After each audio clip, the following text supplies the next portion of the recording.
రాజీనామా చేసి జనాల్లో పోయి బీజేపీ పార్టీ తరఫున నిలబడి కౌన్సిలర్ గా గెలిచి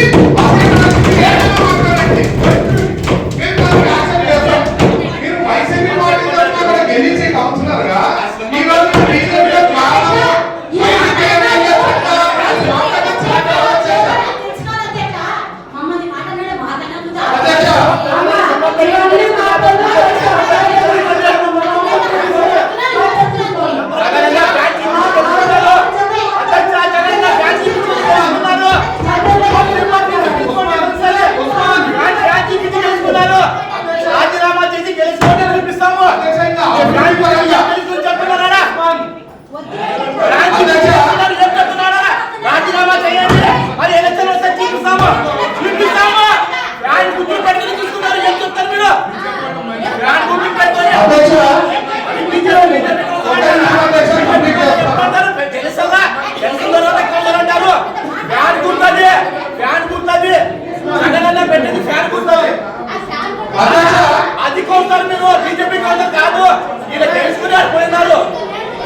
అధ్యక్ష ఇక అభివృద్ధి పరంగా బీజేపీలో పోయినటువంటి కౌన్సిల్ చేసినటువంటి ఆరోపణలు మేము సెంట్రల్ నుంచి రాష్ట్రం నుంచి నిధులు తెచ్చాము, మీరు గత ప్రభుత్వంలో ఏం తెచ్చారని క్వశ్చన్ చేశారు అధ్యక్ష దయచేసి విలేకరుల సమక్షంగా మన కౌన్సిలర్లు అందరూ ఉన్నారు, మీ తరఫున తెలియజేస్తున్నారు అధ్యక్ష 15th ఫైనాన్స్ గ్రాంట్లు కానీ లేదంటే సెంట్రల్ నుంచి వచ్చినటువంటి ఏ నిధులైనా కూడా అది ఈ దేశంలో ఉండే ప్రతి నియోజకవర్గం హక్కు కింద వస్తుంది కానీ వాళ్ళ ఎమ్మెల్యే సపరేట్ గా పోయి తీసుకొచ్చింది కాదు అధ్యక్ష. ఎలక్షన్ ముందర వల్ల ఎమ్మెల్యే కాదు ఇద్దరు సెంట్రల్ మినిస్టర్ తీసుకొచ్చారు కదా అధ్యక్ష, వాళ్ళ దగ్గరికి వెళ్ళేసి ఇప్పుడు ప్రత్యేక నిధులు అంటే మన మెడికల్ కాలేజ్ అయిపోయింది ఈ రోజు వాళ్ళ ప్రభుత్వం రావడం వల్ల దానికి ఏమైనా నిధులు తీసుకురామన్నాడు అధ్యక్ష. ఇటువంటి కార్యక్రమాలు చేయండి కానీ ఇప్పుడు వచ్చిన ప్రతి నిధులు అంటే మన 1,16,00,000 మన మున్సిపాలిటీకి వచ్చింది అధ్యక్ష, అది 175 కాన్స్టిట్యూన్సీలో వచ్చింది, మనకు వచ్చింది.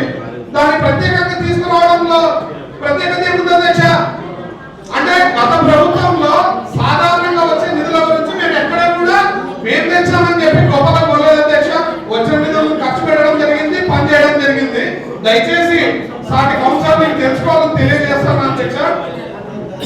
అధ్యక్ష రెండో విషయం ఏంటంటే ఈ రోజు ఆదోని పట్టణంలో భయభ్రాంతులకు గురవుతుంది అధ్యక్ష ఈరోజు అధికారంలో ఉండే పార్టీలను చూసి. ఎందుకంటే 2 ఇన్సిడెంట్లు జరిగాయి అధ్యక్ష, ఒకటి 6 ఎకరాలలో భూ కబ్జా జరగడము, ఇంకొకటి ఏదో ఎస్కేడి కాలనీ నడిబొడ్డున ఉన్నటువంటి సైట్ కబ్జా జరగడం. ముందు దాని గురించి ఒక సిట్టింగ్ జడ్జి వేసి ఆ తప్పు చేసింది ఎవరు వాటిని విచారణ చేపట్టి దోషుల్ని శిక్షించాలండి అధ్యక్ష, వాళ్ళని వాళ్ళ ఎమ్మెల్యే గారిని. ఇదేంటి పొద్దున్న లేచినప్పటి నుంచి కౌన్సిల్ లో ఎక్స్ఎమ్మెల్యే గారి మీద అర్చుకుంటూ కూర్చోవడం భాగ్యం కాదు కదా. ఈరోజు ఇంత వాల్యుబుల్ కౌన్సిల్ సమావేశము మనకు ఎన్నో కౌన్సిల్ లో ఉండే అజెండాల్ని మనం మాట్లాడాల్సిన అవసరం ఉంది. ఇవన్నీ వదిలేసి ఎలక్షన్ అయిపోయి 8 నెలలు అయినా కూడా ఇంకా ఎక్స్ఎమ్మెల్యే గారి మీద పడి ఏడిస్తే ఎట్లా అధ్యక్ష? మీకు అధికారం ఇచ్చినారు, మీరు ఏం చేయాలనుకున్నారో మీరు చేయండి. నిజంగా చెప్పండి, మొన్న జరిగినటువంటి కబ్జాలకు సంబంధించి ఓ సిట్టింగ్ జడ్జితో విచారణ చేపిస్తే ఆదోని పట్టణ వాసులకు అందరికీ ధైర్యం కలుగుతుంది. ఈ రోజు ఏం జరుగుతుంది అనేది అందరూ భయపడుతున్నారు అధ్యక్ష బయట.